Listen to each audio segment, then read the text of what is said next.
अस्सलाम वालेकुम। तो मैं हूं असदुल्ला। आज इस लेक्चर में क्रोमोसोम और डीएनए के एमसीक्यूज सॉल्व करेंगे। तो आइए एमसीक्यूज की तरफ चलते हैं। पहला एमसीक्यू है the type of chromosome in which centromere is located at the end is called. वो क्रोमोसोम का टाइप जिसमें जो सेंट्रोमियर है वो लोकेट करे एंड पे, उसे क्या कहलाते हैं। तो ए में कह रहा है मेटासेंट्रिक, और बी में कहता है टीलोसेंट्रिक, और सी में कहता है मेटासेंट्रिक, और डी में कह रहा है एक्रोसेंट्रिक। तो जो इसका करेक्ट ऑप्शन होगा वो होगा टीलोसेंट्रिक। टीलोसेंट्रिक क्रोमोसोम में जो सेंट्रोमियर है वो एंड ऑफ क्रोमेटिड्स लोकेट करता है। तो beta is the correct option for this. Question number 2 में कहता है how many types of mutation are. Mutation के कितने टाइप्स होते हैं। ए में कहता है 2, बी में कहता है 3, सी में कहता है 4, और डी में कहता है 5। तो इसका करेक्ट ऑप्शन होगा 3। म्यूटेशन के 3 टाइप्स होते हैं, पॉजिटिव म्यूटेशन, नेगेटिव म्यूटेशन और न्यूट्रल म्यूटेशन। तो beta is the correct option for this. Question number 3 में कहता है Down's syndrome is. Down's syndrome होता है, ऑप्शन ए में कहता है monosomic condition of sex chromosome, B में कहता है monosomal condition of autosomal chromosome, C में कहता है trisomic condition of sex chromosome, और डी में कहता है trisomic condition of autosomal chromosome. तो ट्राइसोमिक कंडीशन जो होती है उसमें एक क्रोमोसोम नॉर्मल से बढ़ जाए, और मोनोसोमिक कंडीशन ये होती है कि एक क्रोमोसोम नॉर्मल से कम हो जाए। तो ये ऑटोसोमल क्रोमोसोम भी होता है और सेक्स क्रोमोसोम भी होता है। ये down syndrome basically autosomal chromosome की कंडीशन है, लेकिन ट्राइसोमिक। तो इसका जो करेक्ट ऑप्शन होगा वो होगा delta. Delta is the correct option for this.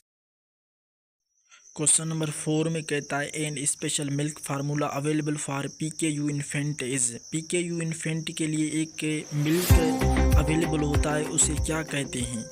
ए में कहता है लैक्टोजन, बी में कहता है गैलेक्टोजन, और सी में कहता है लोफिनेलिक, और डी में कहता है नन। इसका जो करेक्ट ऑप्शन होगा वो होगा लोफिनेलिक। Charlie is the correct option for this. Question number 5 में कहता है who introduced the trump gene. Trump gene किसने दिया था।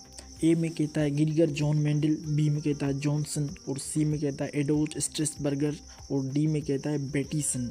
तो जो इसका करेक्ट ऑप्शन होगा वो होगा जॉनसन। जॉनसन ने ट्रम्प जीन दिया था। Beta is the correct option for this. Question number 6 में कहता है the position of gene on chromosome is called. Chromosome पे जीन की पोजीशन को क्या कहलाते हैं। ए में कहता है सेंट्रोमियर, बी में कहता है सेंट्रियोल, सी में कहता है लोकस, और डी में कहता है पेलिस। तो इसका जो करेक्ट ऑप्शन होगा वो होगा लोकस। इसका प्लूरल लोसी होता है। Charlie is the correct option for this. Question number 7 में कहता है the substances which are responsible for mutation are called. वो सब्सटेंस जो म्यूटेशन के लिए रिस्पॉन्सिबल होते हैं उसे क्या कहते हैं। ए में कहता है म्यूटेजेंस, बी में कहता है म्यूटेट, और सी में कहता है म्यूटेंट, और डी में कहता है म्यूटेंट। तो जो इसका करेक्ट ऑप्शन होगा वो होगा mutagens. Alpha is the correct option for this. Question number 8 में कहता है which type of mutation dextrocardia is. कौन से टाइप में डेक्स्ट्रोकार्डिया आता है। डेक्स्ट्रोकार्डिया बेसिकली एक टर्म है जिसमें जो हार्ट है वो राइट साइड पे आती है। नॉर्मली तो जो हार्ट हमारी होती है वो लेफ़्ट साइड पे होती है, लेकिन इस कंडीशन में ये कहला जाता है कि जो हार्ट है वो राइट साइड पे होती है। तो ये कौन सा टाइप है म्यूटेशन का। ए में कह रहा है पॉजिटिव म्यूटेशन, बी में कहता है नेगेटिव म्यूटेशन, और सी में कहता है न्यूट्रल म्यूटेशन, और डी में कह रहा है it is not a mutation. इसका जो करेक्ट ऑप्शन होगा वो होगा neutral mutation. Charlie is the correct option for this. Question number 9 में कहता है accepted replication of DNA by which model is followed. Accepted DNA की जो रेप्लिकेशन होती है वो किस मॉडल से फॉलो होती है। ए में कहता है कंजर्वेटिव, बी में कहता है सेमी कंजर्वेटिव, और सी में कहता है डिस्पर्सिव, और डी में कहता है स्प्रेडिव। तो इसका जो करेक्ट ऑप्शन होगा वो होगा सेमी कंजर्वेटिव। सेमी कंजर्वेटिव जो मॉडल है वो आज फॉलो किया जाता है। Beta is the correct option for this. Question number 10 में कहता है according to which replication model after replication all 4 strands of DNA है mixture of old and new DNA strands. इसमें कहता है किस रेप्लिकेशन मॉडल के हवाले से रेप्लिकेशन के बाद जो डीएनए की स्ट्रेन्स होती हैं 4 वो मिक्सचर बन जाती हैं ओल्ड और न्यू डीएनए स्ट्रेन्स की। तो बताइए ये किस डीएनए मॉड्यूल की स्टेटमेंट है। ए में कहता है डिस्पर्सिव, बी में कहता है सेमी कंजर्वेटिव और सी में कहता है कंजर्वेटिव और डी में कहता है नन।